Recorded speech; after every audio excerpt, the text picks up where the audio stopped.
insects. A lot of these are transmitted actually by mosquitoes.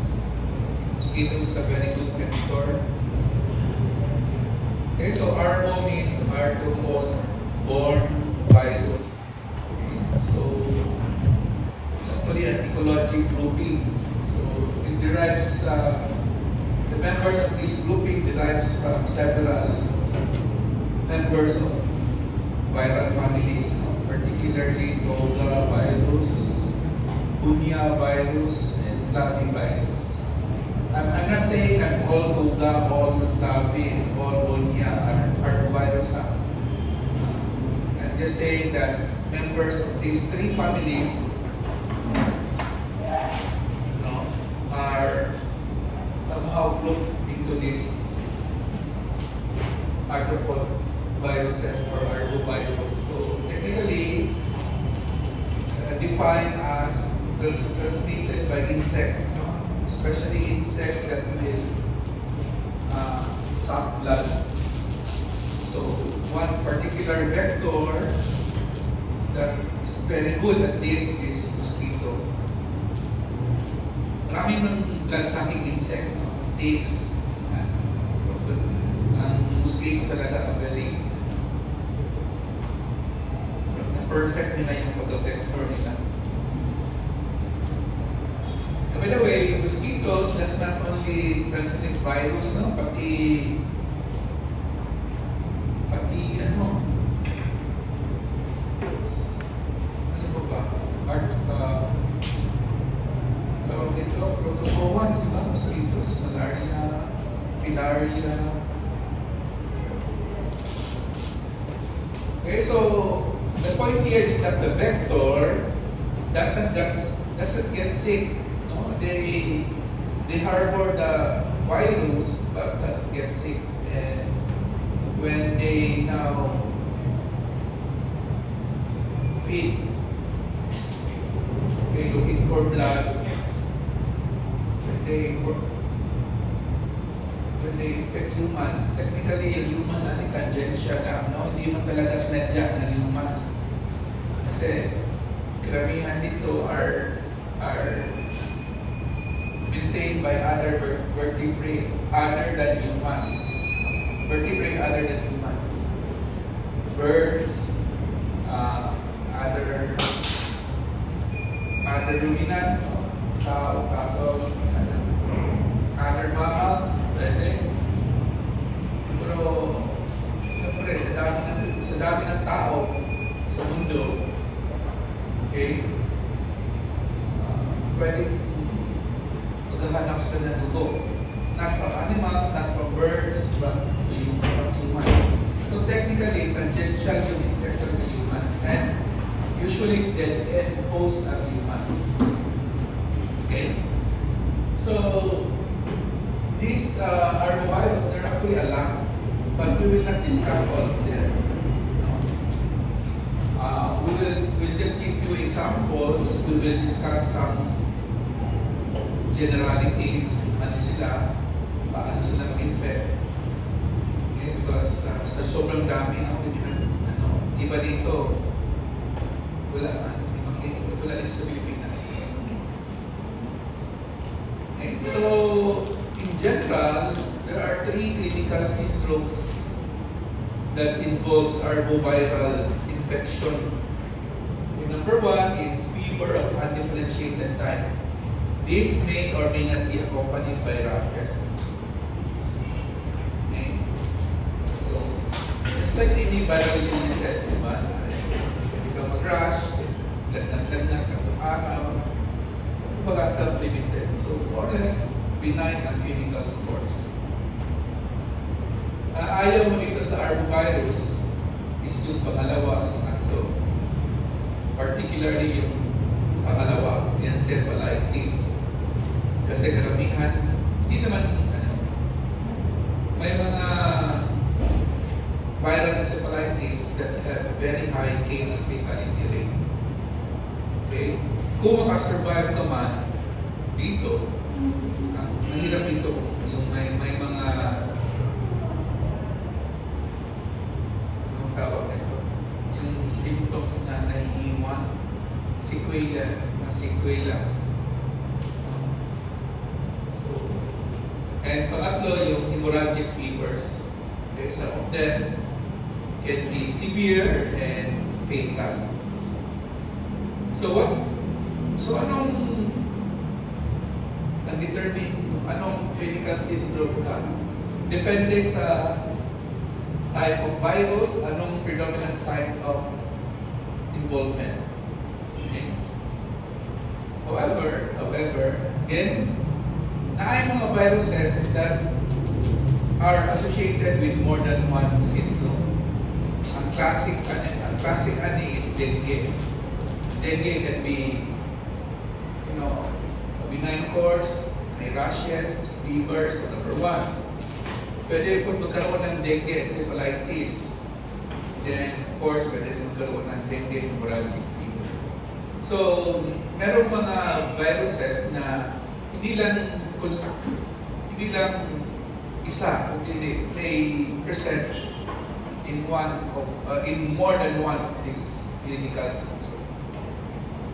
Okay? So that's the first thing that you should know about arbovirus infection. Pangalawa, they are usually occur in distinct geographic distribution. Kasi the disease is highly dependent on the vector. Asa ang vector, most likely nandun yung disease. Okay. So, but in the modern world,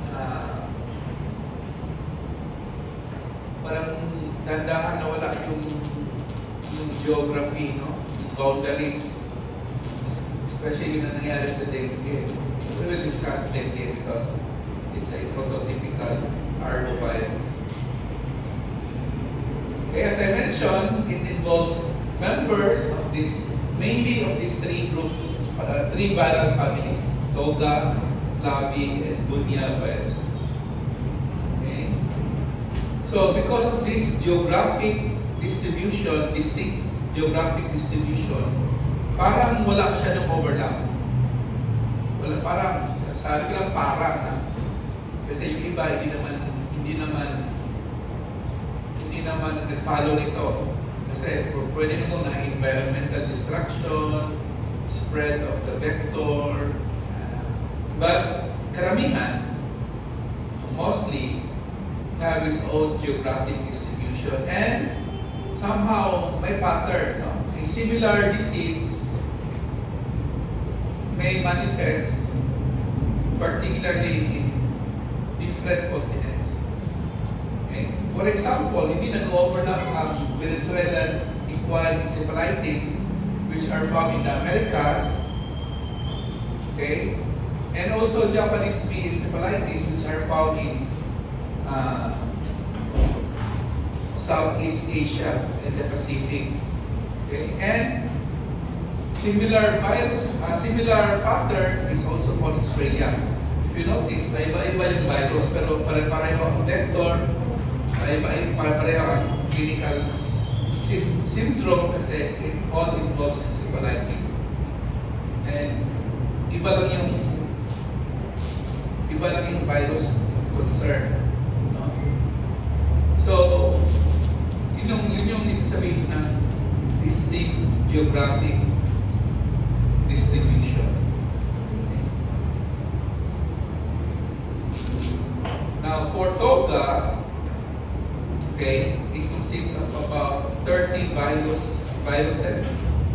Okay, most of the arbovirus that are member in Toga are from the genus Alphavirus. Okay, Alphavirus, and most of them are transmitted by mosquitoes. Okay, mosquitoes and blood-feeding arthropods. And, well, karamihan dito sa alphavirus are antigenically related. There will be cross-reaction kung gagamit ka ng immunodiagnostic techniques. No? May cross-reaction. Kasi they are closely related. they're all members of the alpha virus genus of your Toga virus. So just to point out some few members of this, we will discuss the acquired encephalitis because mataas ang case lethality rate nito. We will discuss chikungunya kasi nandito yan. Yung Mayaro o Nyong at saka Ross River at saka Simbis, ang manifestations nito parang chikungunya. Okay? Have you heard of chikungunya?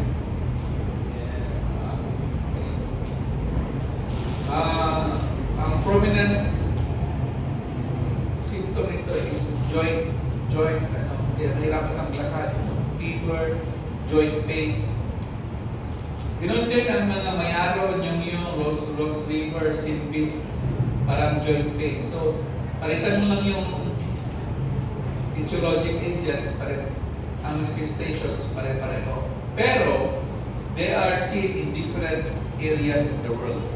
So, ito yung sinasabi ko na ay certain geographic locations. So, Simbis, European, sa Russia na pin, sa Middle East, sa South America. Okay? Itong apat na yan. But the manifestation is similar to that of chikungunya. So, meron tayo dito ng chikungunya. Wala tayo dito apat. Sa ibang bansa meron. So, huwag mo natin puliminahin yung wala dito. Pero just, point ko lang dito is, medyo familiar kayo na meron palang Simbis, meron palang Ross River. Kasi baka mamaya, ilipat kayo sa ibang bansa. Or magiging WHO doctor kayo. This more or less, pareho yung, paano mo yung profile. So, now, just to give you some distinction, comparable, yung rubella virus na Toga virus is from different genus, no? Kasi rotavirus, genus rotavirus yung rubella, which caused German measles. But German measles is not arbovirus. So, yun yung point ko na hindi naman lahat ng Toga arbovirus.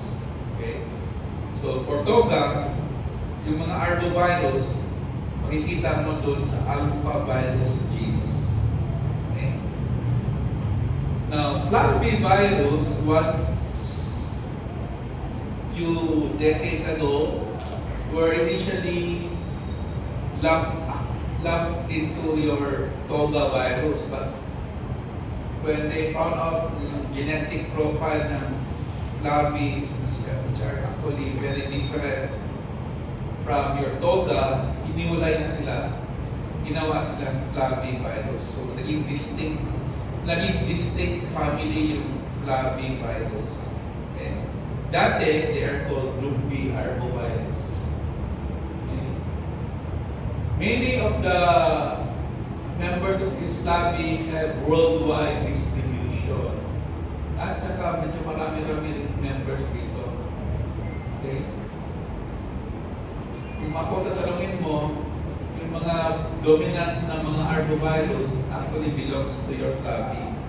Kasi they have a more worldwide distribution compared to your Toga. Okay? Again, just to compare, your hepatitis C is belong also to your Flavi. No? But hepatitis C is not an arbovirus. Again, most of them are transmitted by mosquitoes, ticks, no? But some of them are also transmitted by rats, bats. Okay? So, hindi talaga exclusive insects lang. No? And all flavivirus are also antigenically related and may also exhibit immunogenic activity. Okay? Now, ang kakaiba lang sa flavivirus is how they proliferate. No? So, they replicate in the cytoplasm and the viral particles are assembled in your intracellular vesicles. Okay? So this is the proliferation of these intracellular vesicles is very characteristic of a flavivirus infected cell. Okay, where does this flavivirus infect? Usually mga myeloid and lymphoid cells, and also your vascular endothelium. Okay. Now, karamihan dito sa arbovirus are actually transmitted or maintained. The transmission is maintained by a mosquito-bird mosquito cycle. Kaya walang chance na walang chance na na-eradication. Kasi karamihan dito wild birds. Okay? So from a public health, so some of you will now go into public health, di ba? Hindi naman sure lahat kayo maging specialist. So some of you will treat community as a patient in public health. So from a public health perspective, you cannot flip the cycle kasi nga wild birds ang kalaban mo. Hindi mo naman yan maano yung wild birds. The first place, hindi mo ma-trace lahat, no? Saan? Okay? So, mahirap i-focus yung stop sa cycle. What you will have to do is doon ka banda sa yung humans, at least sa humans, na hindi ka makagat ng vector. Doon ka mag-focus sa iyong education and public health measures na hindi ka makagat ng lamok kung yun ang vector. Okay? Now, the arthropods, and most of these are mosquitoes. Okay? Only the female feed on blood. So mga vampire ng mga babae dito. Ano kinakain sa mga lalaki? Mga babae lang umiinom ng dugo sa mga mosquitoes. Yung mga lalaki, sosyal. It's the other way around. Parang naging bubulog yung mga lalaking mosquito kasi they fed on plant nectar and gano'n. So yung mga vampira, yung mga babae lang. Okay. Now, as I mentioned, the vector got infected, but they don't manifest, or they don't die even. No? They don't manifest the disease. They don't die. So the virus proliferate in the vector, and ivermectin ang vector kasi the virus is proliferating. But parang walang nangyari sa kanila. Hindi sila nagkakasakit. So when they feed on vertebrate hosts, transmit nila yun. Okay? During a blood meal. Okay? Now, noon, or maski ngayon, ang kinatatakutan talaga sa arbovirus is encephalitis. Okay? Encephalitis. So, when your blood-brain barrier is breached, okay, they will now going to infect the brain and cause neuronal degeneration. So, neuronal degeneration occurs in all arbovirus-induced encephalitis. Okay? But we will put perspective on that. Hindi naman lahat nangahulugan na kung ma-expose ka sa arbovirus, magka-encephalitis ka na. Hindi. Okay?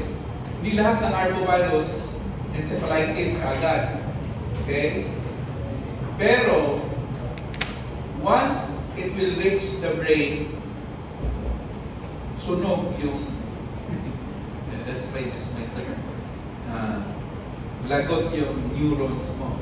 And we all know that neurons cannot regenerate. No? Kaya nga, luoy ang mga individuals that have encephalitis because kung makasurvive man sila, kasi arboviral encephalitis is a very high case fatality rate. Kung makasurvive man sila, may sequelae. Ano yung mga sequelae? Hindi na nakakalakad, hindi na sa kanilang surrounding, mental retardation, suluoy, no? Na ano lang sa isang kagat ng lamok. Okay? You can be infected with arboviral infection by just a single bite of mosquito. Okay? Suluoy, no? Isang kagat, buong buhay na. Okay? So, the point here is that not all will result in neuroinvasion. But once there is neuroinvasion, medyo anong tawag niya? Pwedeng pagsisihan. Now, anong one thing to remember, the neuroinvasion, aside from viremia,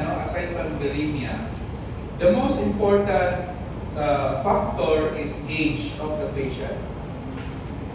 Kasi yung viral encephalitis, yung arthropod-borne viral encephalitis, really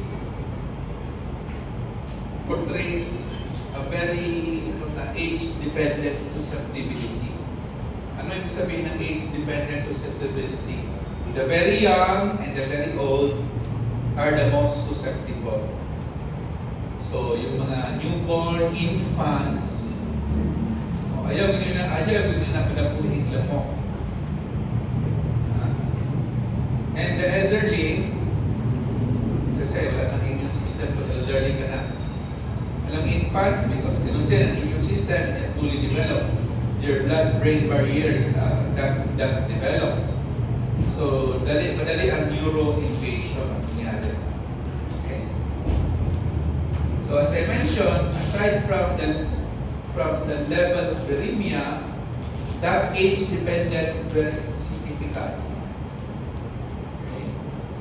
Kasi nga, for the age kasi will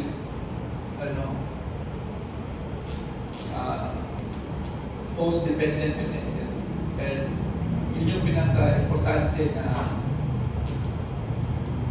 variable. So, incubation period depende sa virus, but it ranges between 4 to 21 days. Now, may mga infections that are inapparent, so subclinical. Others may also develop flu-like symptoms.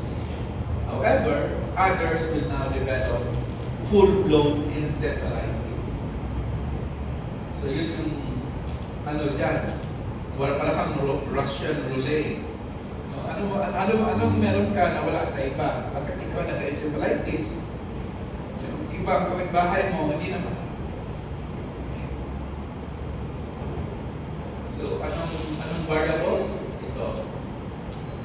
Viremia, virulence of the virus strain, and factors that are dependent on the host. As I mentioned, age is a very important variable. So, anong onset ng encephalitis, viral encephalitis? So, pwede kang magkaroon ng headaches, nausea, vomiting. Once there is drowsiness, and patient becomes stuporous, that is a very warning sign that you may now have encephalitis. And madali itong yung pasyente, madaling tawag ito, go to severe, ano ba? So, this drowsiness and being stuporous will now proceed to tremors, convulsions, coma, in severe cases. Okay? Now, well, people can die of this, no? But as I mentioned, if you survive the event, okay, medyo catastrophic din because ito yung mga sequelae, no? Mental retardation, personality change, paralysis, aphasia, hindi na makapagsalita, cerebellar signs, hindi na makapaglakad ng maayos, even personality changes. Nag-iba yung ano mo. So, kaya na yung potential mo. No? Imbis na group na maging doktor, na hindi na maging doktor kasi nagka-encephalitis. Okay? So, quite a tragic, no? Tragic. But remember,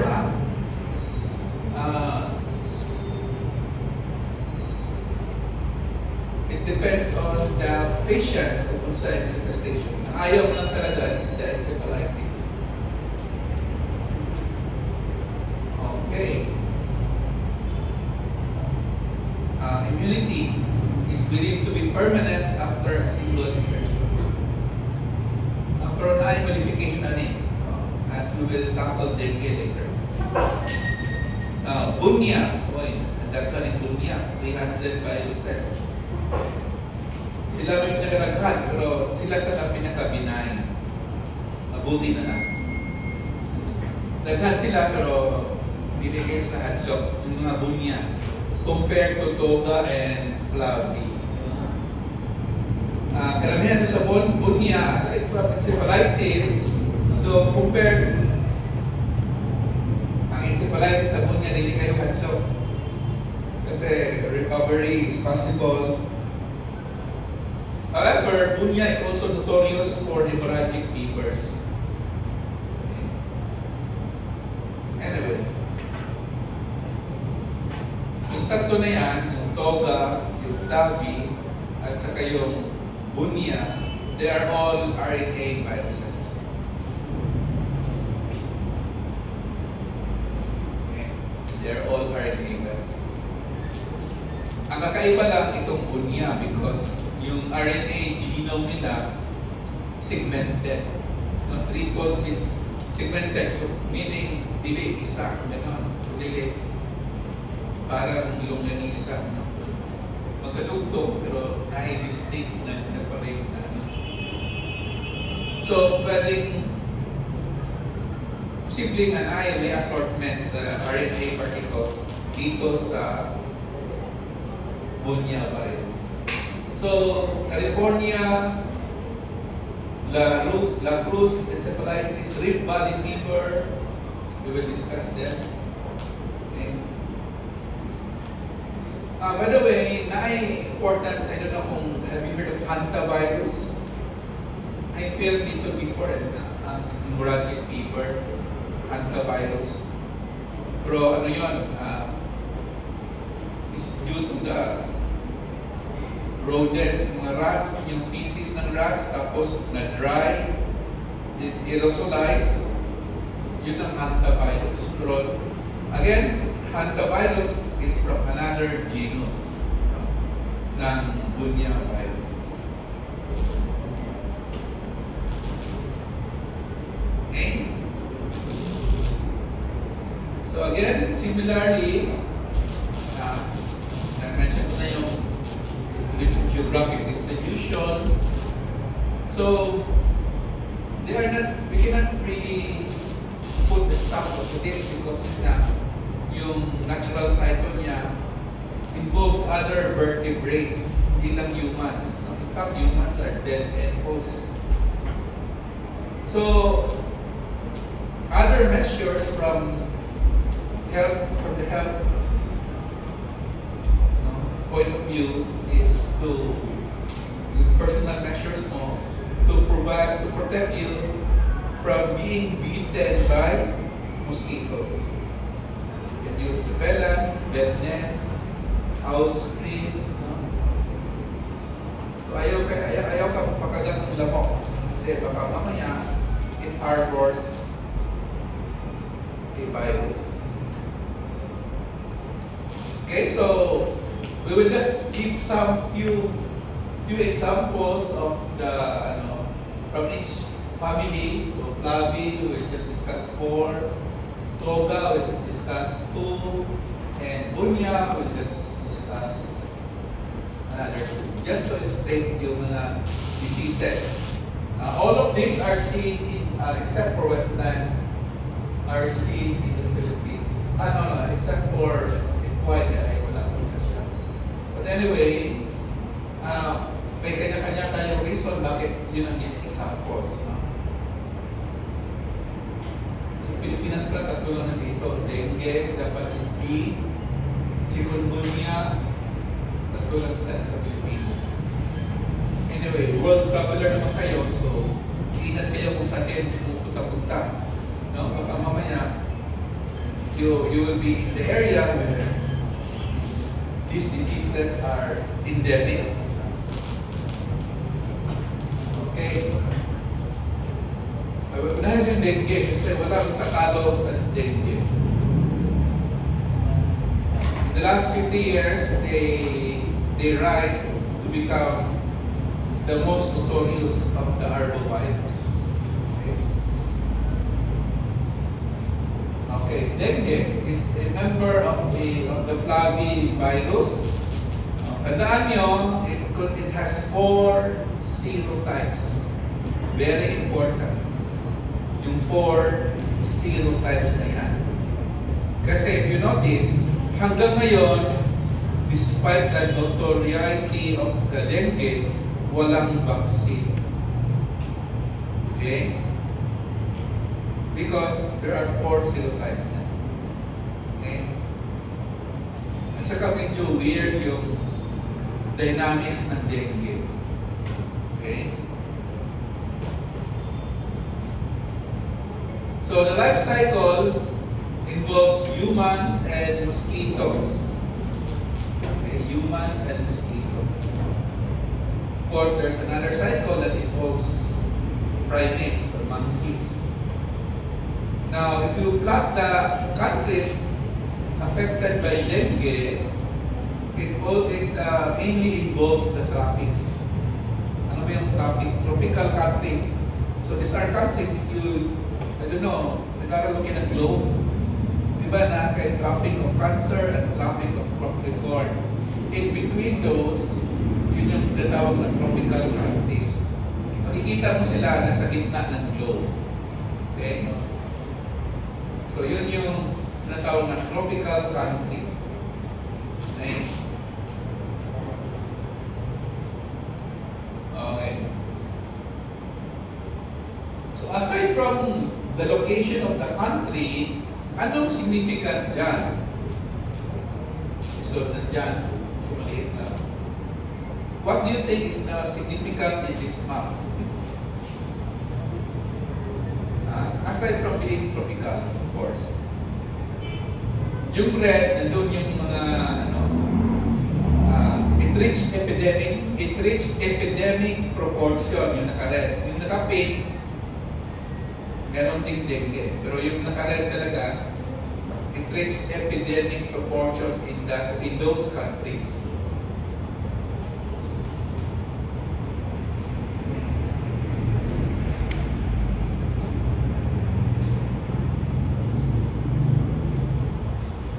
Anong meron dyan? Oh, maraming namamatay, di ba? I don't know, kasi baka may kapitbahay ka na mamatay. Imagine, a grade school.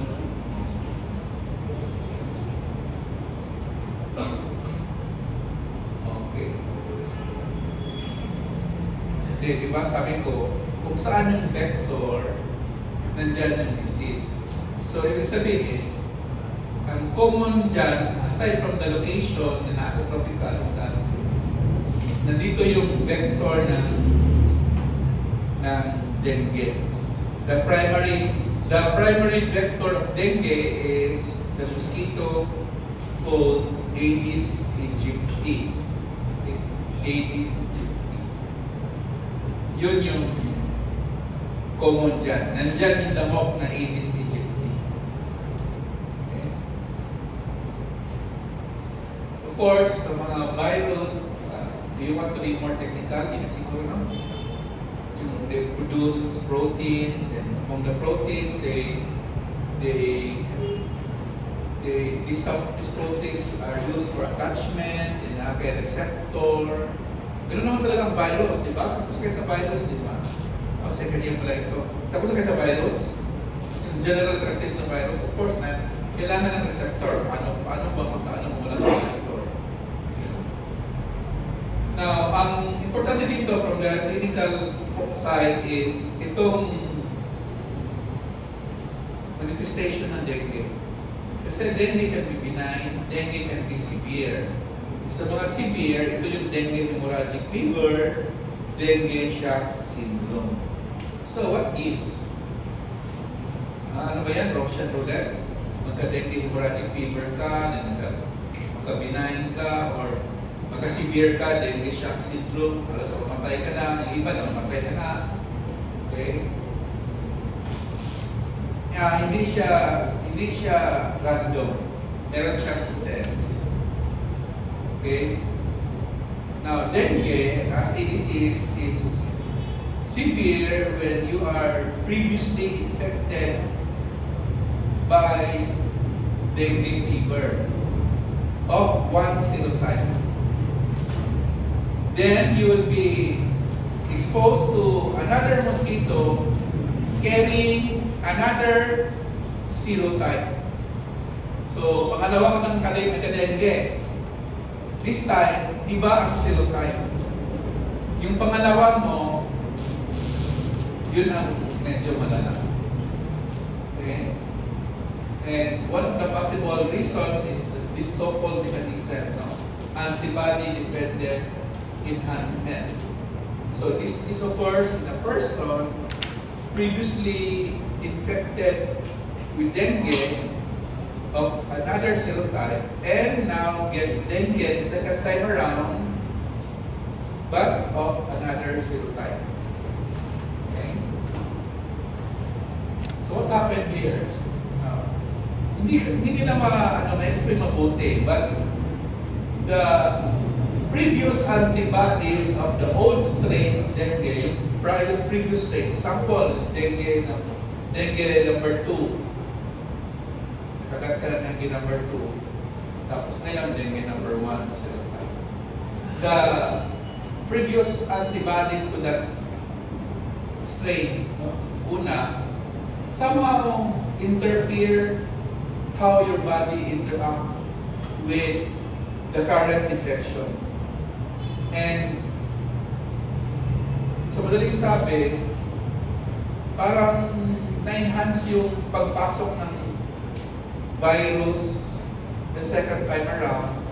At yung mga, remember, it affects myeloid and lymphoid cells. When myeloid and lymphoid cells are infected, they release what? Mediators of inflammation, like cytokines. These cytokines will now cause havoc doon sa body. That is why, sabi natin before, second year, di ba? Doon sa pathology ninyo, na inflammation is a two-sided sword. Okay? So, here, yung nangyari dito, doon ka sa opposite sword. It may kill you.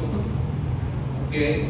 Yung inflammation sa good side, it will help you ward off the But here, because of the enhanced release of your cytokines and other mediators of inflammation, na-overwhelm yung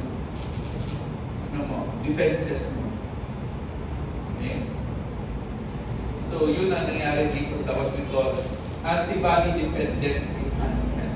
But sabi nila, this is not the only operative, this is not the only operative way anong nainganan dengue. No? There might be some others that are not yet explained. Okay, so in other countries, dengue is also called breakbone fever because very prominent yung joint pains.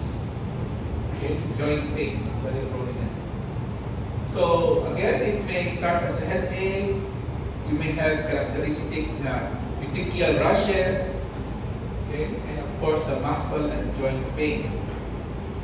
As I mentioned, it may progress to dengue hemorrhagic and dengue shock syndrome. Okay, these are now the severe forms. Kasi yung classic manifestation, just like other viral infection, self-limited man. So ano itong dengue hemorrhagic fever? Okay? From the word itself, nakay-bleeding. Ang hagtong lang dito is kung ang bleeding, internal bleeding. Okay. Yung dengue shock syndrome, remember one of the target of your arbovirus is the vascular endothelium. So again, it can cause damage to your blood vessels such that mauubos yung platelet mo. Okay? Mauubos yung coagulation factors mo. So, nakakaya what we call leaking vascular blood vessels. So, kung leaking na siya, nakakaya what we call sa surgery na third spacing. No? Yung fluid into the third compartment. So, this will now cause hemoconcentration and a decrease in blood pressure. So, ito yung dengue shock syndrome. Now, dengue hemorrhagic fever, pwede makonsume yung yung platelets mo, hindi na wala nang primary platelet plateau, di ba? Or, the cytokines will trigger your bone marrow not to produce cytokines. So, wala na mo replenish. Walang mo replenish ang mga blood elements mo. Okay? So, unang prone ka sa hemorrhage and low blood pressure. Okay? So, ito yung sinasabi ko na karamihan dito involves a secondary infection. Example, yung type 2 particularly following a type 1. So, una mo type 1. Walang nangyari doon, benign course. Tapos, nagka-second dengue ka, nakagat ka ng lamok. This time, the lamok is carrying a serotype 2. So, it will now manifest na medyo severe.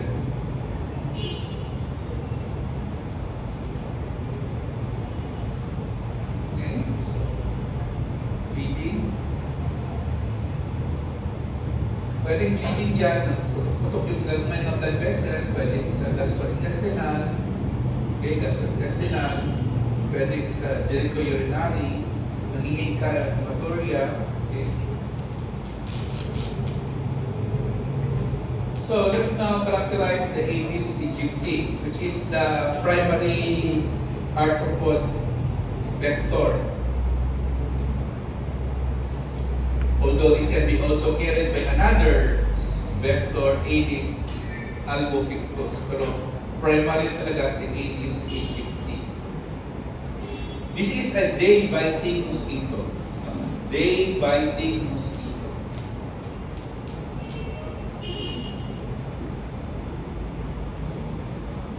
Asa nakatira? Near abodes of humans. So, baka nasa flower pot mo, nasa tire diyan nalagyan ng tubig sa ulan. They love clean water. This the social ito malamok, hindi siya wala doon sa mga kanal-kanal na tugaw. Usually ito mga water na flower bases na or naka-area doon na hindi na yung mga timba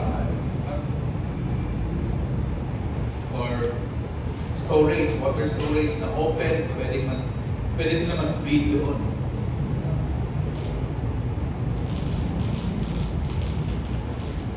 So this is how the mosquito looks like. Ay, mas fast ng So, very amazing itong dengue. No? For the last 50 years, it becomes the number one arboviral disease. Endemic in 110 countries. That's essentially almost half of the world's population are at risk for dengue. Okay? But again, children are somehow more susceptible for the severe complications.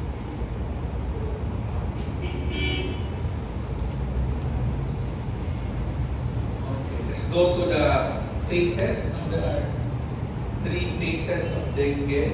Number 1 is febrile phase. Kung nilagnat, nandiyan pa sa lagnat, kolekta. Body malaise, generalized pain, headache, more or less about a week. Then makikita mo na may mga petechial rashes and probably some mild bleeding. Okay. So petechial, very gagmay, no? So tatlo man yung type of bleeding sa skin, di ba? Petechiae, ecchymosis, ano yung isa? Bruises. Bruise is layman's term na bruise. Ano isa? Petechiae, ecchymosis, and isa. Anyway, when you say petechial, pinpoint like. Okay, so ito yung first phase, febrile phase. Then it will enter into what we call critical phase. Okay?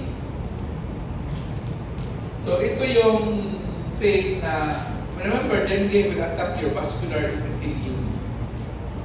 So this will now cause capillary damage and leakage. No? Leakage.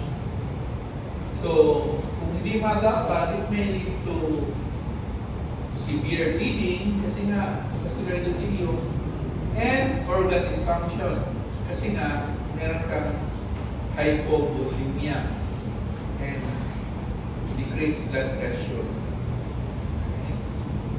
So yun ang critical case. So patient may have shock. You know what shock? No? Kasi tapos na kayo sa inflammation and hemorrhage. Then you can survive that. If you can survive the critical phase, ito na yung recovery phase.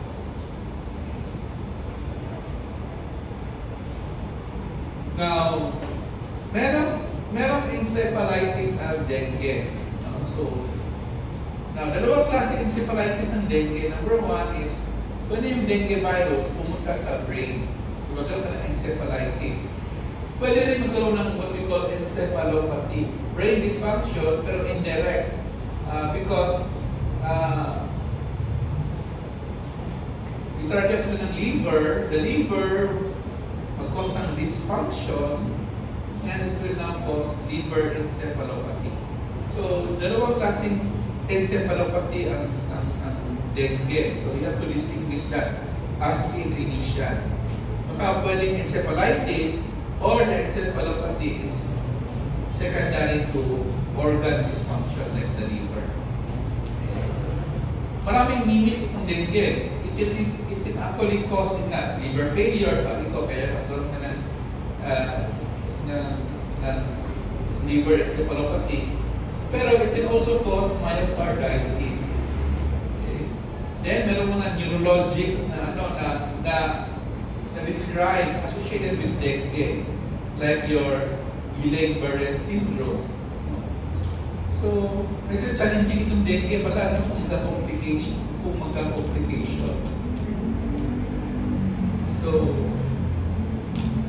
importante lang is you have to be up and about, no?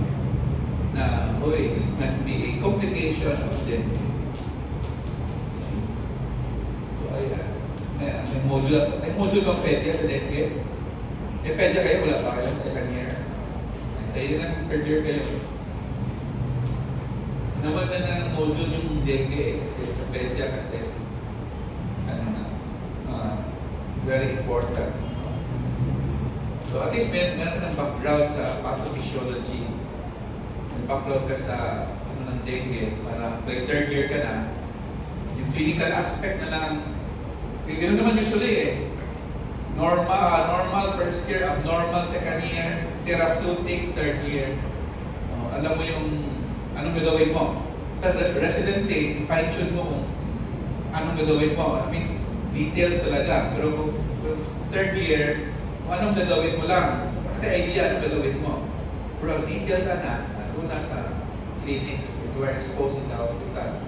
During your junior and senior internship. Okay. Ang hirap. Graduate ka na, hindi mo pa alam, napatay. Oo, di ba? Parang ano ba? Pareha itong pandemic. Hindi na siya. May pumasa na ng licensure eh. Hindi mo rin magpa-anak. Paano yan? Kung nag-moonlight kayo, na-traffic yung OB mo, ikaw pa-anak. Diba? Wala kang ano. So, I suggest when you do your clinics, akad ka ng akad. Huwag lang tingin ng tingin.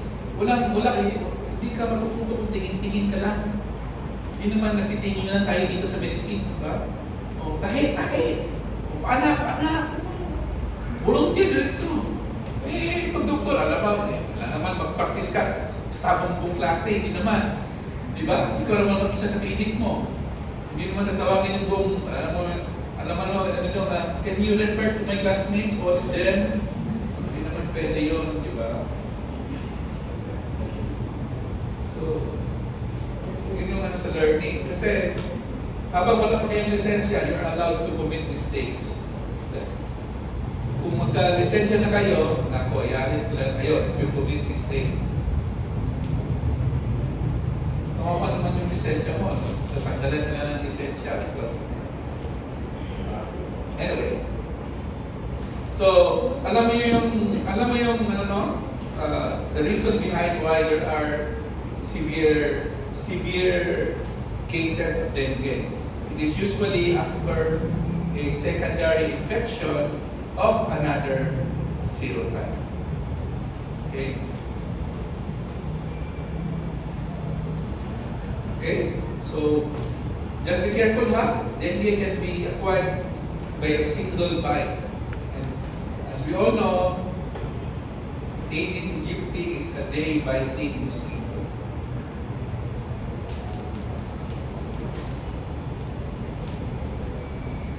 Meron din, di ba, transmitted through infected blood products.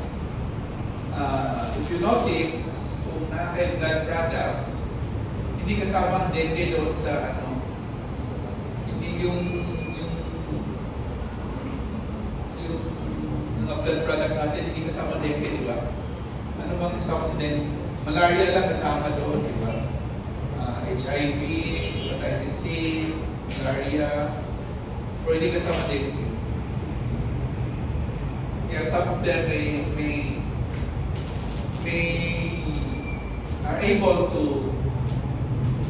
do sa blood products, no? And transfuse, pwede ka magka-dengue doon.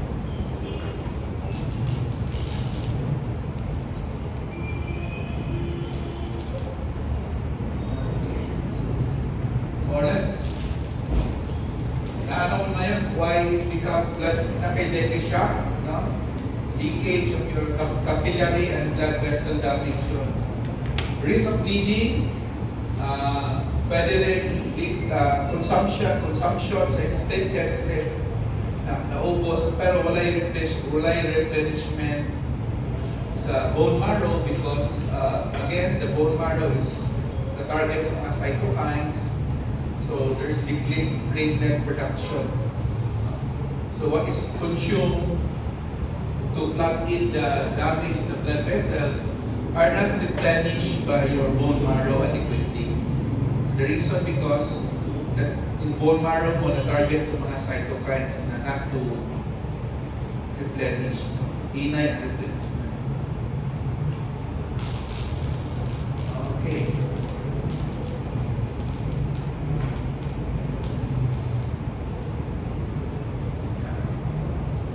Yan.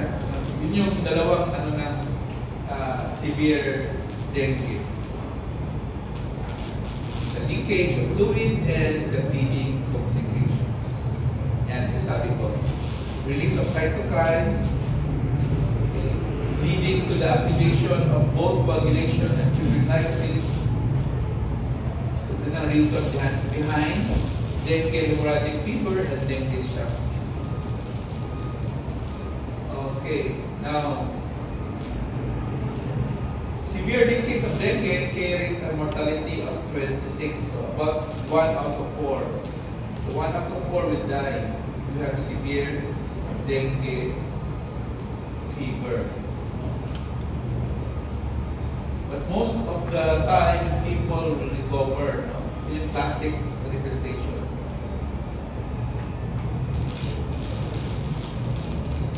So, the reason dengue has become the most common viral disease transmitted by arthropods is naman kay kuan naguban na atong mga kuan tawag ito environment, like yung mga trees, gano'n, yung mga lamok doon lang sana, may mga animals doon sa trees, forested areas, nangaguba na, nangamatay na yung mga extinct yung mga other vertebrates. So, asa man ngayon pupunta yung mga lamok? Aalis yun sa forest, pupunta doon sa urban areas. Wala namang other animals sa urban areas, kundi tao lang, di ba? Yung tao lang, target. So, the changing of the environment ba, also mo na nag-expand sa ng geographic boundaries of your dengue fever. So in short, Aedes aegypti is ano siya? Ano tawag yan? Adaptability. Doon, dati sa una, doon sila sa mga brook na yan, nagagmay ng mga linaw na tubig, mga spring. Karon, matinas lata. Hindi kasi ulan, kabrin sila, flower pots. Survive rin gapon. So, they learn to adapt. Malapit sila sa abode ng humans. Humans are very abundant on the planet. Ilang billions ba tayo dito? So ngayon, it seems na humans na ang primary target ng lamok sa kadaghan na ito. So muna, it's the reason why it becomes the most common viral disease transmitted by arthropods. And mind you, mosquitoes are very good vectors.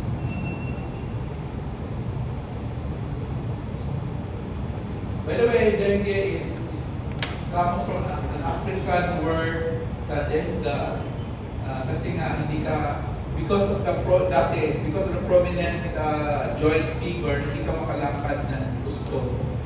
So, parang dandy fever kasi parang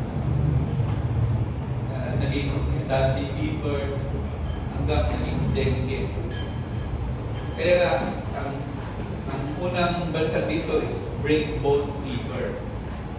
Then, well, trivia, the first hemorrhagic fever associated with dengue is called Philippine hemorrhagic fever. Okay? Or infectious thrombocytopenic purpura. Ito yung pangalan natin before. Di ba na-exist na thrombocytopenic purpura because of the then they just attack the word infectious.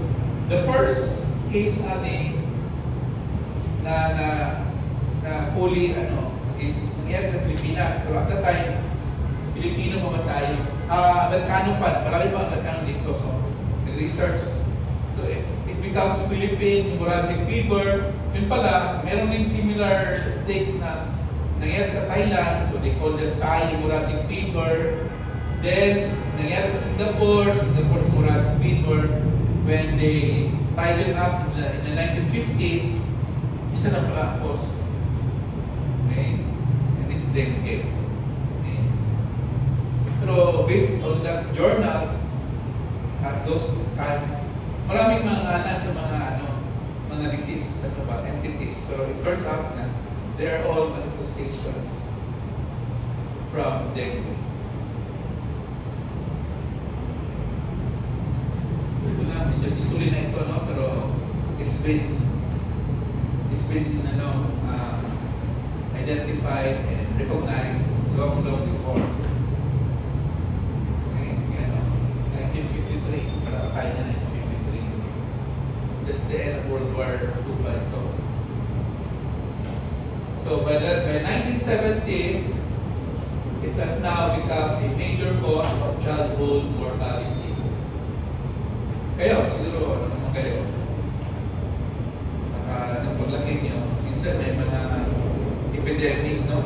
Of dengue in certain areas and provinces of the Philippines. So unfortunately, marami na namatay because of the complications. Hemorrhagic fever and dengue shots. Okay? Let's move on to encephalitis. Ito talaga nakakatakot, encephalitis. Okay? In the Western Hemisphere, it is dominated by 4. Western, so east man tayo, the Philippines is in the eastern part. So West, they are dominated by these 4 major diseases: Eastern equine, Western equine, Venezuelan equine, St. Louis encephalitis.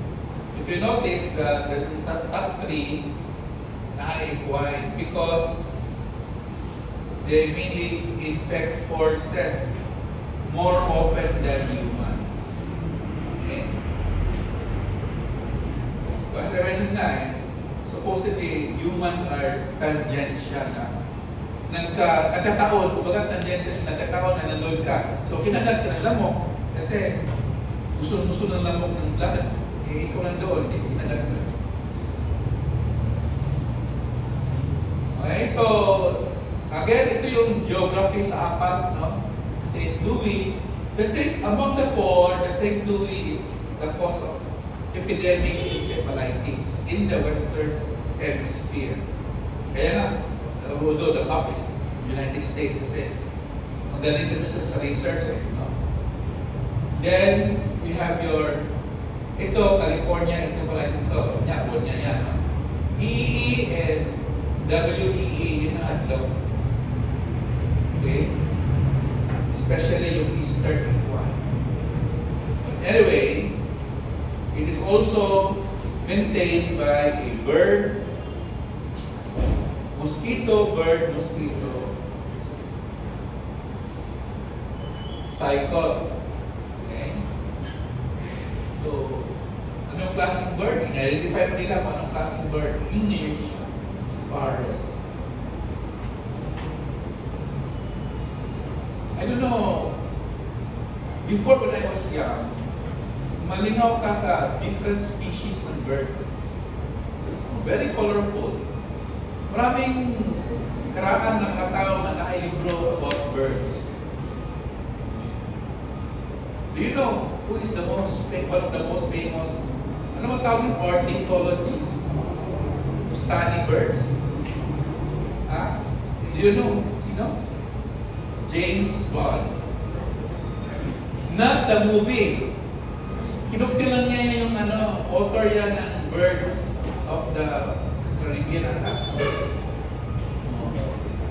Nagustuhan ni Ian Fleming yung pangalan James Bond kasi very masculine. Pero he's an ornithologist. Parang birds of something sa Caribbean ata. Study siya ng birds sa Caribbean. Maganda dati no, Kung sa una ng dictionary, alam mo yung, do you have a dictionary of your lolo? Nanay dictionary si lolo, na pag birds, nanay picture sa birds. I don't know, birds sa mga cardinal. Diba alam yung cardinal, Louis Cardinal, ang nilagay sa baseball. Nanay mga buwan. Pero nawala na yung mga birds na, ano ba? Mamatay na siguro because of modern. Kaya, na-zeroin ba rin na sa English parlor? But anyway, the thing about encephalitis is yun nga, no? When it invades the brain, what we call neuroinvasion, because it will now cause shrinkage and lysis of neurons, or what we call neurodegradation, So, among the four, sabi natin, the St. Louis encephalitis is the one that will cause epidemics. And of course, it usually targets the elderly who suffer the most severe symptoms. Ang ayaw talaga natin is itong Eastern and White. EEE. Maingot ka talaga. Very high. Imagine as much as 80% case fatality rate. What is 80%? 3 out of 4 infected will die, or can die, or would die. Depende na sa host factors. Okay? And ang problema lang, if you survive, there are now signs of permanent brain damage if you survive. Okay, very high, no? 50 to 80%. So yung tandaan nyo, bird, ito English sparrow, very colorful, blue feathers. Okay.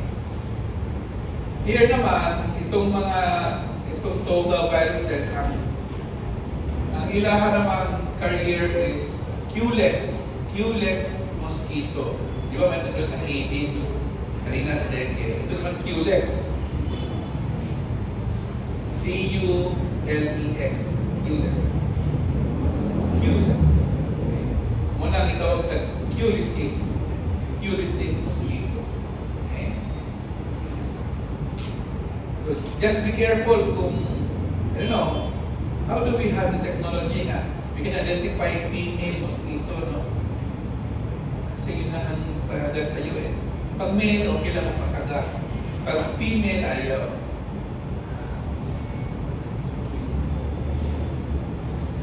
No specific treatment. Again, biological control is impractical because it involves birds. So, the most effective method is arthropod control. Importante na ayaw pagkagat. So kung pupunta ka sa mga forested areas, make sure na makalong sleep ka,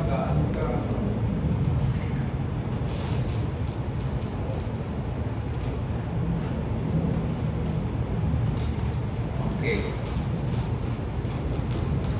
Now, aside from toga, you have also bunya, no, that cause encephalitis. So ito yung California and La Cruz.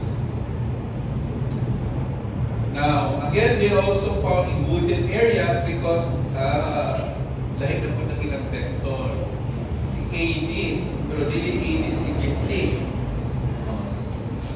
Triceratops, which are found in trees.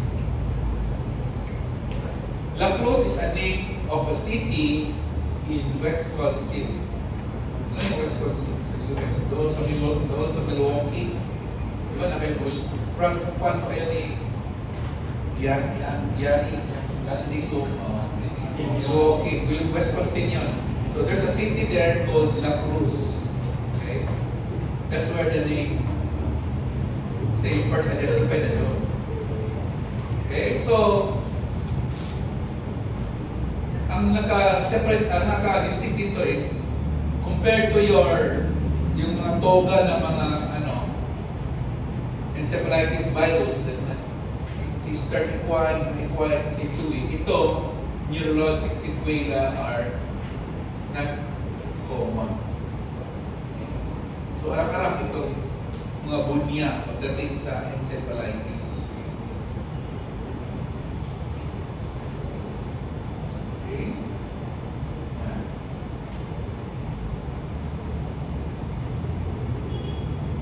Ganun din in California because it is closely related to the Lacrosse. But all of these are studied well in the United States, 1950s, 1960s. Kaya nga, very, kung kayo ang mga pangalan pa, very leading ang mga pangalan. So, normal na supposedly, normal na mga kosa ni, mga vertebrates sa forested area. So, mga chipmunks, squirrels. Kaso, mga tao, nagkakamping-camping man, pumupunta-punta doon, makagat. Okay? And they are now called, this encephalitis from ano ba? From mga Arboculex mosquitoes are called Culex spores. Okay? So di tayo, wala tayo ng Lacrosse at saka California, wala tayong equine encephalitis.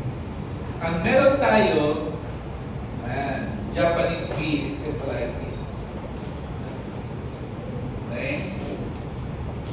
Now, Culex ito, Culex. So, walang extension sa Culex course.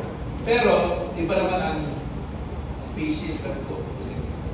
Kaya nga, ito yung point ko na usually, hindi mag-overlap yung Japanese bee at saka yung ubang Culex because different ang vector. Diba? Kaya sabi nila na ay distinct geographic distribution ng mga arbovirus because of the pattern where your vectors are seen or are present. So, kining Japanese bee, dito ito sa Southeast Asia and the Far East. Okay? Bakit? Saan mo yung Near East? Ha?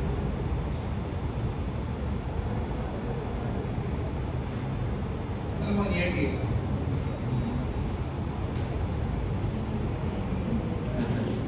Kasi you should know the history bakit ingana ang ilang pangalan. Because ang mga European sa una, sila man yung nag-colonize, di ba? Pinaghatian nila yung world, kining nga boundaries. So, ikaw dire Germany, ikaw dire Dutch, ikaw dire French, ikaw dire Spain. Wala sila. So, west man sila.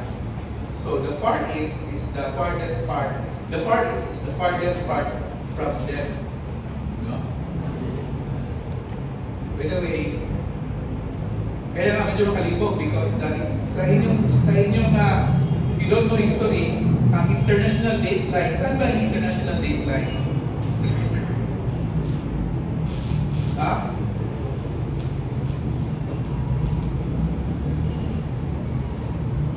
Saan yung international dateline? Kayo na mag-research ha? It's in the Pacific Ocean, di ba? So supposedly, kita may Near East, di ba? For the Europeans, tayo ang Far East. Kaya sa history, tingnan na ang nila. But anyway, in our part of the world, ito yung scourge natin, yung Japanese bee encephalitis. Okay, reservoir of the virus, again, nandiyan yung wild birds, pero it includes domestic pigs. Okay.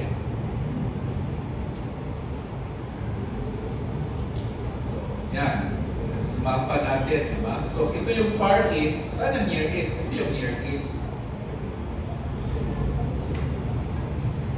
Diba? Ito yung Europe eh. So, East of Europe ito. Near East ito. Ito yung Far East ito from the point of view of Europe. Diba?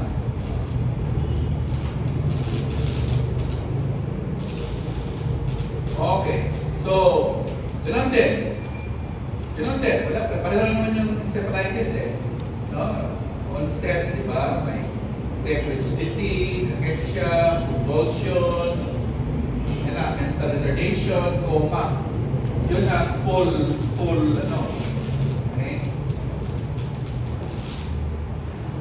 Now, it turns out na kining microglial activation. Ano yung microglia? Tapos na kayo sa histology. What is microglia? It's part of your phagocyte system, di ba? So, microglia, ito yung mga phagocytes sa brain. The activation of this microglial somehow influence the outcome of viral pathogenesis. Again, pare-pareho yung sa expression na kanina na kung maigo yung blood-brain barrier and these inflammatory cells will now secrete cytokines or other mediators of inflammation. So, mahubag tong yung word natin hubag because of inflammation. Kasi normally kasi ang blood-brain barrier, ano bang physical, how do you understand blood-brain barrier then? What is blood-brain barrier to you? You should have a good, gusto ko lang malaman kung ang concept yun ng blood-brain barrier is tugma of how we think what is a blood-brain barrier. Kasi you have to explain this to your patient eh. Sasabihin ng blood-brain barrier doc. So ano? Sino gusto mong pedya dito?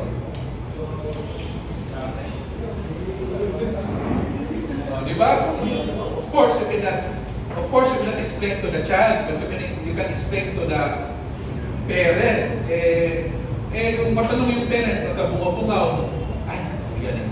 Kakuya ko yung parents. Tanong, wala, sapot ka na. Okay, lahat tanong ng parents. Hindi mo lang na-explain yung blood-brain barrier. Saan na karoon? Alipat lang kayo sa petya, kami ka lang, tapos bigas room. Tanong eh. Ano yung concept nyo sa blood-brain barrier?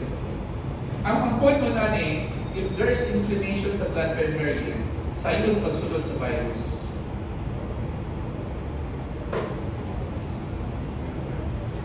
Yun yung point yan. So, what is the concept of blood-brain barrier? Mura o door na ano mo yung door na puyo? Or sa mga klaseng door? Trap door? Barrier eh. So, man. Siyempre, selective yun, di ba? Selective. Kaya nga, dahil mga gamot na hindi makapasok sa blood-brain barrier. Kaya minsan, kung may meningitis, pipili ka ng antibiotic na makapasok sa blood-brain barrier.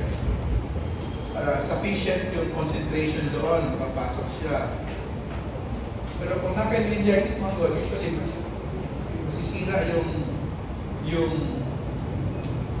permeability, selective permeability ng blood-brain barrier. So how is the blood barrier constituted? Anyone? Maganda rin yung magano tayo ba? Okay lang kalala, hindi ako mahalag. Hindi ako lamok. No, kasi mali yung at least somebody try, di ba? Anong concept yung sa blood-brain barrier?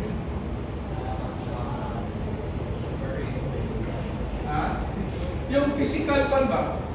Di ba nakay blood vessel, nakay, unsa may naka-connect.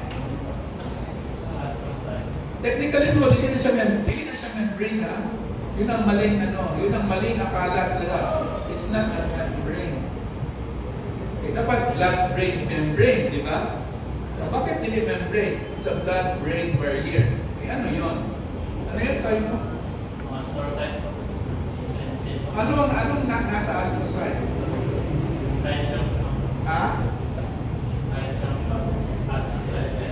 Di ba may mga, anong tawag na yung lamay sa astrocyte? Ha? Mura ka o, ano man tawag na, squid? Ano yung mga galamay-galamay? Nakaipit yung mga blood vessel yung maliit na yan. Ano yung alien na may mga from jellyfish ba? Pare, astrocyte pa may jellyfish na yan. Di ba? Nagagalamay. Naka-putos yan sa blood vessel. Very small blood vessel. Kaya, mura, naka-filter eh. Maki mo ka sa mga kung inflame yan, kalusot ang mga so, sa'yo ng virus, lumali ang virus. So, asa man? So, kung saan lang inflame, kung matrigger yung mga inflammatory cells, no? So, madaling sampton yung microglia at division. It will now anyway,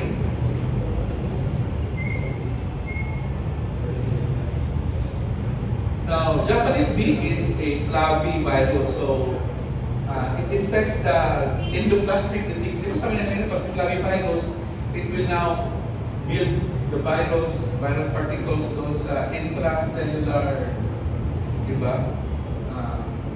So, pupunta yan siya sa mga intracellular vessel, intracellular yung mga bodies, no? Like your endoplasmic reticulum, and build your viruses there. Okay, so leading cause of viral encephalitis in Asia. But if you notice, very wide ang case fatality rate from 0.3 to 60%. Again, depending on the population and age. So if you are very young and very old, medyo skewed ka doon sa high case fatality rate. Kung, especially kung bata ka, no?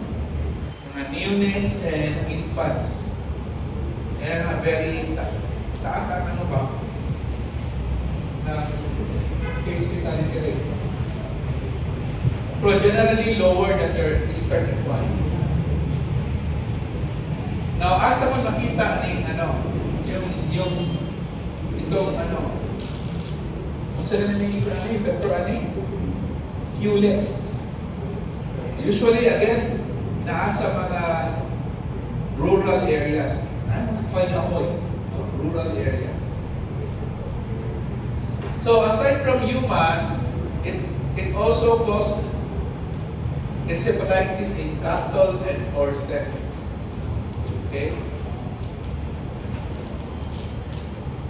The swine, pigs, are considered amplifying host.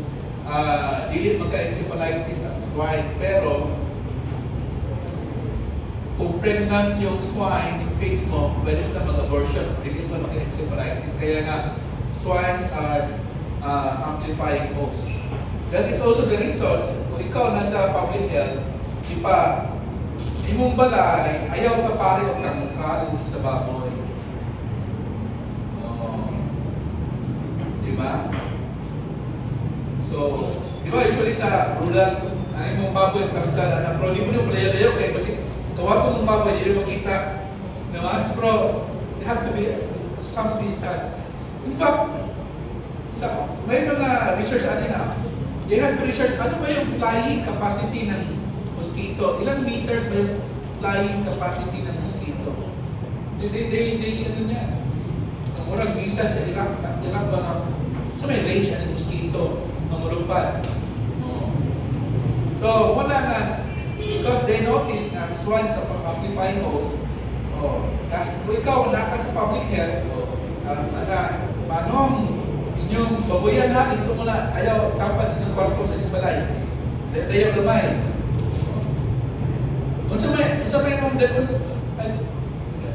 dalon, ihigot sa inyong balay. Ano yung kabaw, yung baka, takot sa inyong lalong sa inyong balay.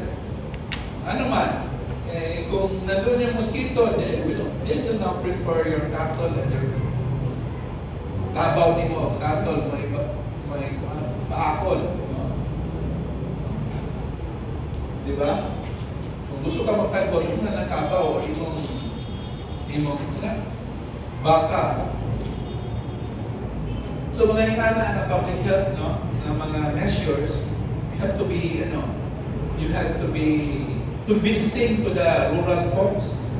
Otherwise, kung English ka doon, wala mangyayari sa'yo doon. But you have to explain why. Yun talaga, pero maintindihan ka, you have to explain. Okay? So, yan ang vector. Culex, Triton, twister. Tritonuricus. Yun sabi ko, propose to move swine away from human habitation to divert mosquito from humans. Again, mahirap ito because again, this is actually maintained by the mosquito. Kaya mahirap i-eliminate.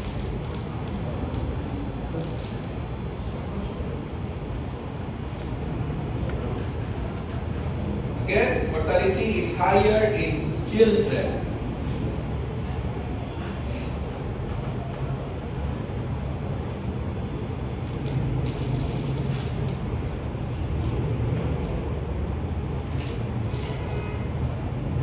Okay, so Japanese bee is a flavivirus.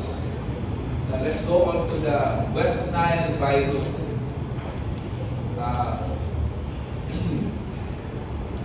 Sa pangalan pa lang, obvious kung saan galing.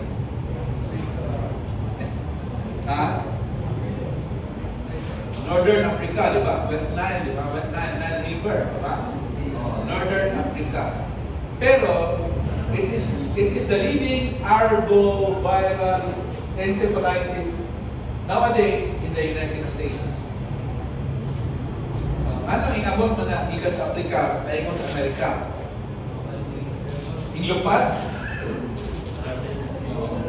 So, I'm just pointing out to you na yung mga dynamics in the modern world will have something to do of how these viruses behave. Okay. It is closely related to Japanese bee. Or if you notice, walang Japanese bee sa Amerika. Pero may West Nile virus. Okay? Pero if you notice, pareho sila ng vector ng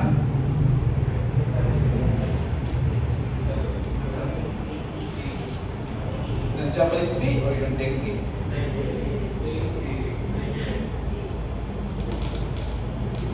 Okay. Now itong West Nile is the leading cause of napalitan na yung EEE, bro. EEE yung deadly, no? Pero na-change ba sa dynamics sa modern times na mga traditional na mga virus napalitan sa mga newcomers. Pati yung Western immigrant sa USA. Okay, so now compared to dengue, this is only had one antigenic type. Now, this is only of concern sa mga elderly because the encephalitis, yung neuroinvasion is common in the elderly. West na yan.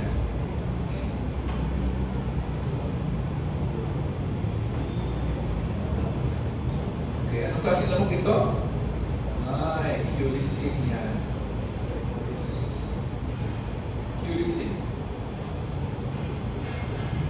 Okay, Culex.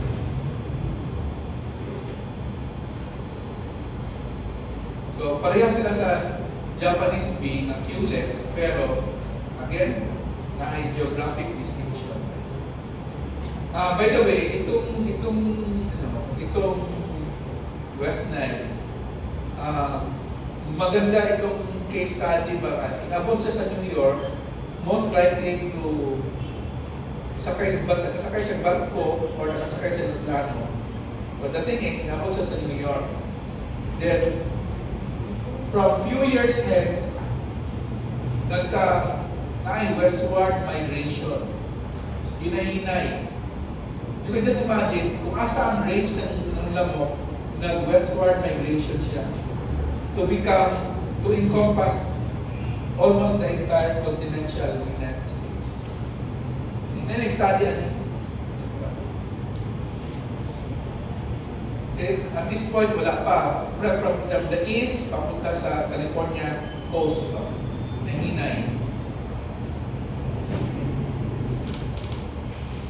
Okay. Let's study yellow fever. Dili para sa mga yellow, no, ni Aquino, dili. Talaga yellow fever. I mentioned this for historical purposes kasi dili mo taga South America. Pero kung sakaling ano ka doon, pamamaya, kasawa kang Brazilian or sa Argentinian, whatever, kada yellow fever doon. It's called yellow fever because jaundice, hepatorenal ang manifestation. So, magkaroon ka ng jaundice. That's why it's called yellow fever. Okay? Yan. Yellow fever. It only affects this area. Again, Africa and America. South America. Central and South America. Okay.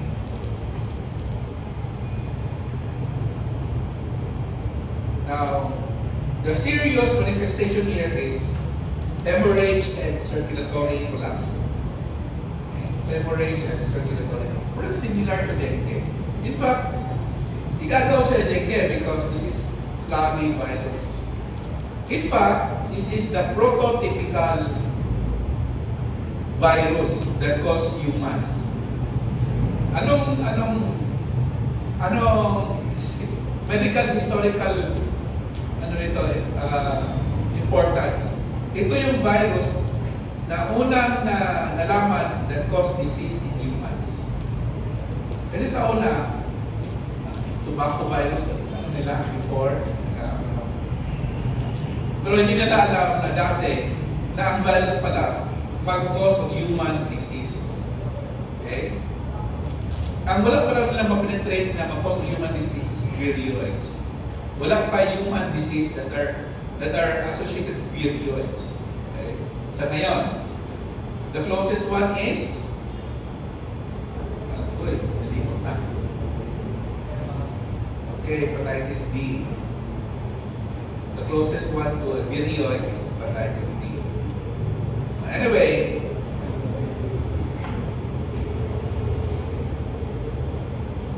itong yellow fever is the one na virus that cause human disease. Noong una, wala pa maniwala dito. Okay? What do you think triggered the research? What do you think triggered the research? Sino medyo dito sa medical history? Hindi ka naman out of the blue mo research at anything out of the random no delay.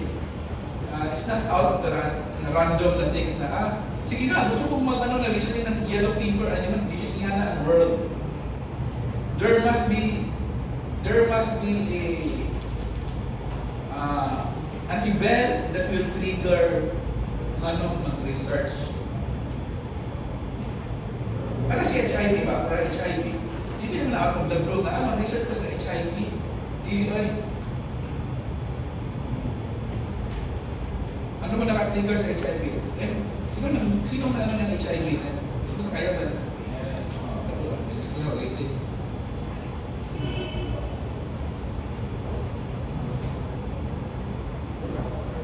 Do you know? Sino? Wala. The one, the event that triggered the research of yellow fever is the Panama Canal. Have you heard of Panama Canal? Very good, huh? It's in, siyempre, obviously, Panama. Panama is a very small country na pwedeng alian. Yung kanal na yan, alian barko, para di na sila mo adto sa tumoy sa Argentina. Ano ba yung tumoy sa Argentina? Doon na. Kasi ang tumoy sa Argentina, if you are a seafarer during European colonizers sa una, dagko kayo ang barko, dagko kayo ang balon niya. Tumoy sa South Argentina, di ba? Tumoy na yan sa South na. Dagko kayong barko diyan na almost halos mga 9 musing. Okay? Musing. Buto na si Magella nagka-survive dyan eh. Baik, abot sa Pacific, di ba? So they want to find a route from Atlantic to the Pacific. Nga, din na maagi ang Cape of Good Hope. Cape of Good Hope na Africa, walang Cape of Good Hope. So, kasi tawag ka ng passage that's tumoy sa South America. Sa Argentina, ubos na. So, doon man, since kaning Panama, nipis kayo ang country, posible nga ang barko. So, kasi nangitabo, the French was the first to try that they will make a sea out of the mountain. Kaptabo nila ang mountain para makiag barko. Okay? Pero sa manin, 1800s, nag-fail ang France, kasi yung gumawa ng ang kanal, dili ni kanal na dinaliwa, maigo ni dagko ng barko ng tanker. Kasi ang mga workers nangamatay because of what we now call yellow fever. Okay? So, i-abandon ng French. Okay? Before World War I, i-take over ni sa Amerikano. Have you heard of Walter Reed? Really? Sino si Walter Reed?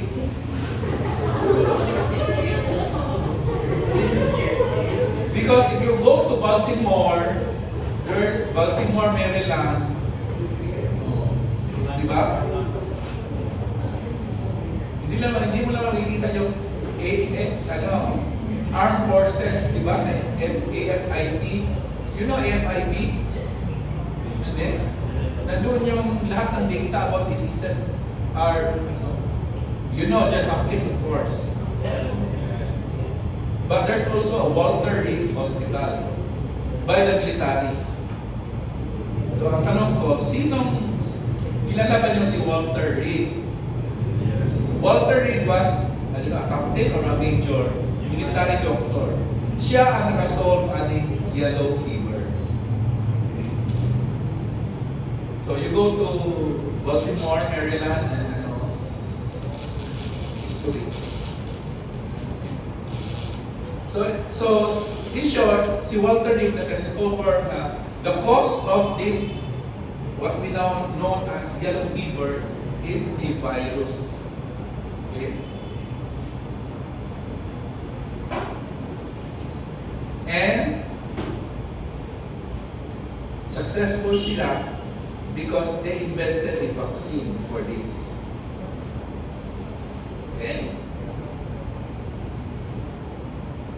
Siguro hindi nyo mag-gets kasi if you notice, yung vaccine nga, remember the vaccine na Pinoy nga ipag-inject sa mga bata na nakamatay. That was taken from a vaccine of yellow fever. Iano nila, akala nila na pwede mag-translate to dengue. Because yellow fever and dengue are both Gavi virus. And we all know, sabi nila, na-cross reaction, di ba? Antigenically, na-cross reaction. But it turns out to be unsuccessful. Di ba? Kaya nga, you have to know your medical history para you have to understand things in medicine. Maraming and it becomes more relatable. Di ba?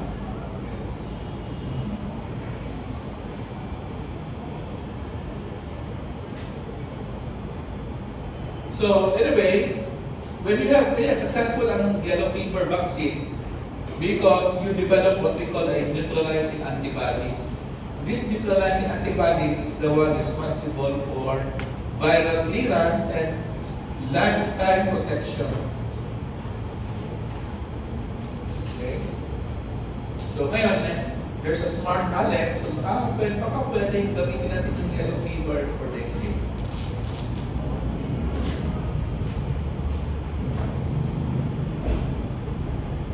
Okay?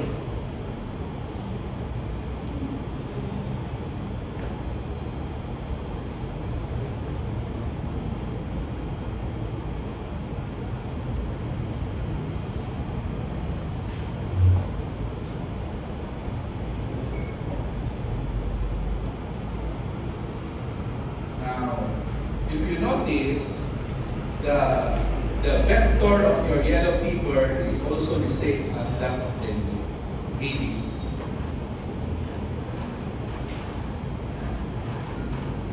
Ito yung countries na affected by yellow fever. So baka mamaya WHO doctor ka na yellow fever sa Africa. Ito yung Panama, very thin country. So they actually destroy mountains para mag-i-advance ko na. Ito yung relief map niya. So Caribbean ang labas, Atlantic Ocean, Gulf of Panama ang labas, Pacific Ocean. So it cuts travel. So today, ito yung itsura niya today. But when it was built, ito yung itsura. So marami na namamatay na mga workers because sinasab ito eh. When they build the canal, they were swarmed with mosquitoes. So the yellow fever yung okay? So yellow fever is a flavivirus transmitted by Aedes mosquito. Okay, ito na tayo last. So, oras na? 3 na? Ha? 3 sila, sa'yo lang mo man. Kung ano yung gusto, like mo man. Rift Valley fever. Saan naman yung Rift Valley? Mahirap naman magsabi tayo geographical, sabi yung Rift Valley na yan. What is Rift? What do you understand by the word Rift? Quarrel, away. Rift is away. So nana yung Rift Valley din, away, ano valley?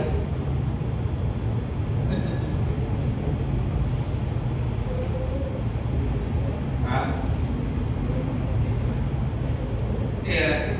Again, we will go to geography na naman. Rift Valley actually is found in Central Africa. The reason why, anong rift niyan, kasi pinag-aawayan yan before sa mga colonizers. Na naman, because that's only part of Africa na fertile. Kaya naadiha ang river and waterfalls. The rest of Africa, north, syempre na ay desert, Sahara Desert. Sa south pole, desert ng Japan. So, Central Africa, there's a valley there na pinag-awayan kasi yun ang fertile. Sa Japan ay mga lasang wooded areas. Kung ay wooded areas, syempre, nailamok ay other animals. Okay? And the reason why it's called rift because pinag-awayan ng mga European powers. When umalis yung mga European powers, marami ng countries na naalihan. Okay?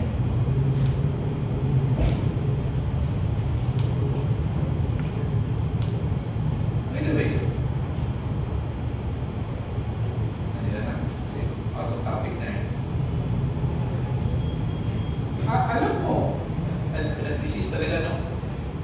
Alam niyo bakit yung mga Europeans naging colonizers?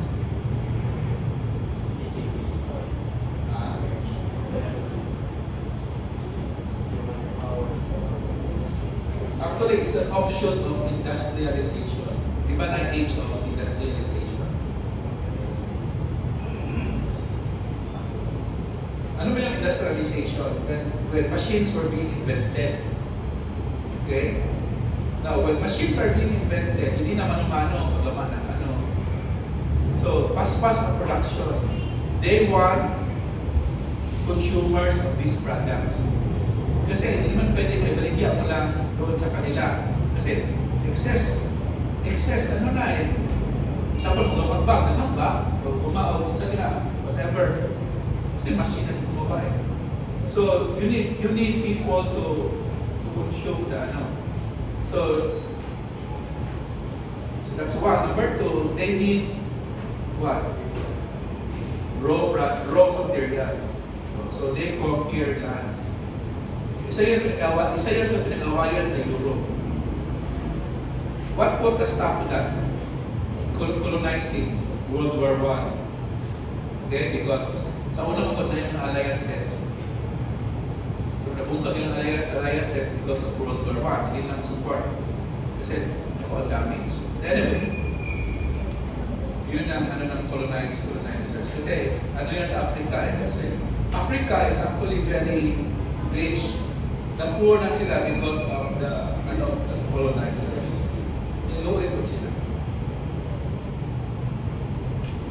Anyway, so yung Rift Valley fever is caused by Ebunia virus. Mosquito-borne and technically it causes disease in livestock. Okay? Again, iabot na sa humans because tangential na. Kung naka dito, hindi pwede hindi ng livestock ang kagatin nila mo. Pwede ikaw. Okay? So, yun ang ano yan. So, karamihan dito, mga veterinarians, butchers, those that come into contact with domestic livestock. You understand what is domestic livestock ba? Yes. Gusto ko nung ulit, no? Okay? And again, this is caused by Aedes. Okay? Aedes. So, if you notice no, yung Aedes, mukhang worldwide na yung distribution of Aedes. Kaya nga, ngayon, yung mga flavivirus, parang na-dominate na sila. Yung mga flavivirus. Ay, di really last na parecho kung doon. Anyway, again, the target organ is the liver. Okay. However, you can also, the transmission can be also by aerosolized infected blood. Sabihin natin mosquito for the most part. So, again, complication, whether encephalitis, hemorrhagic fever. Okay. However, karamihan dito mild illness. Kaya recovery is almost always complete. However, from time to time, it causes outbreaks in these countries. So, sub-Saharan Africa. So, ito yung sinasabi ko na nasa gitna banda.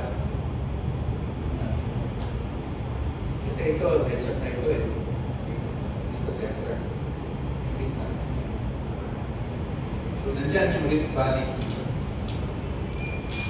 Okay, last, chikungunya. Nakita mo yung chikungunya nila sa Gayan, wala?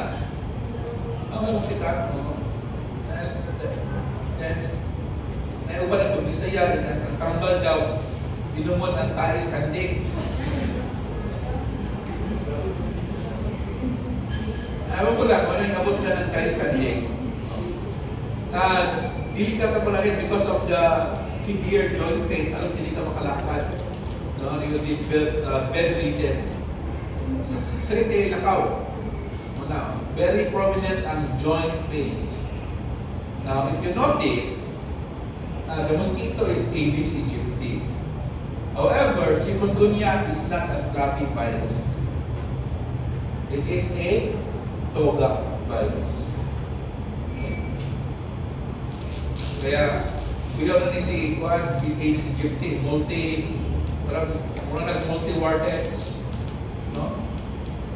Hindi lang isang virus, pwede pang another virus.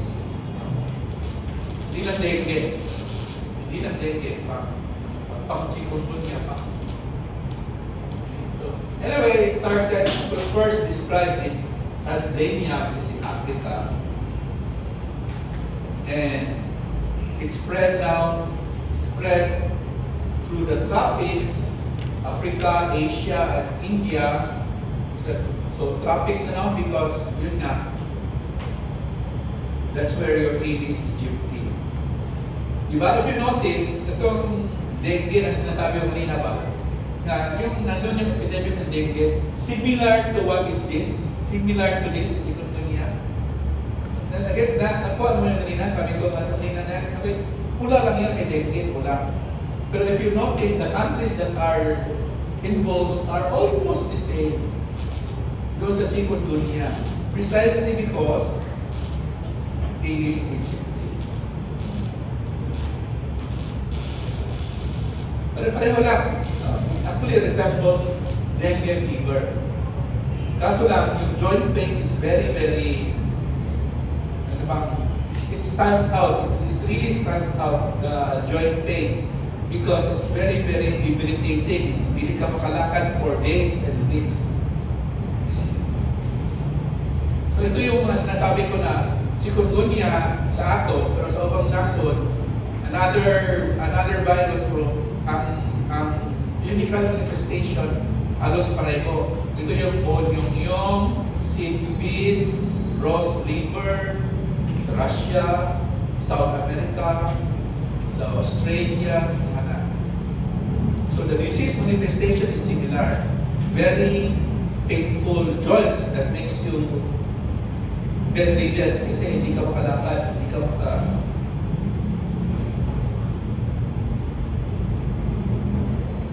Toga virus, kung sinasabi ko, yung kanina, di ba? Toga virus. So similar sila. Toga virus. Bro, what makes the chikungunya very widespread is that because of its vector. It is similar to dengue. Aedes.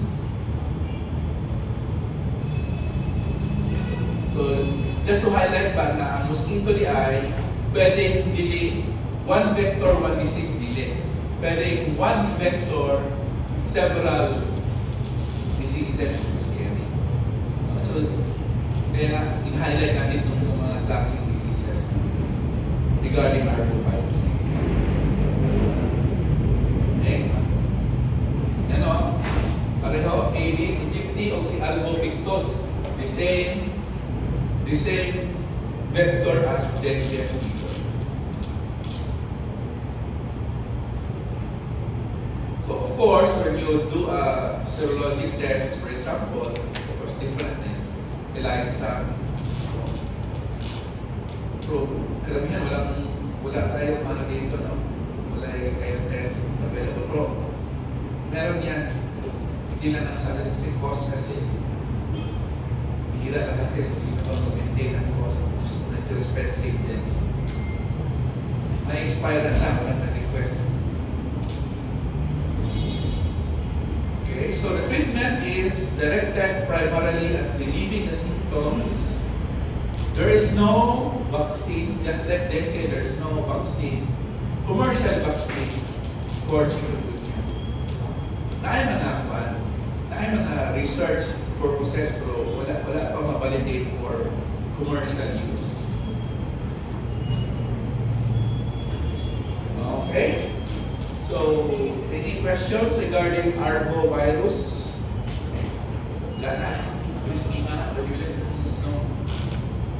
Okay? So, wala na. So, we'll call it a day.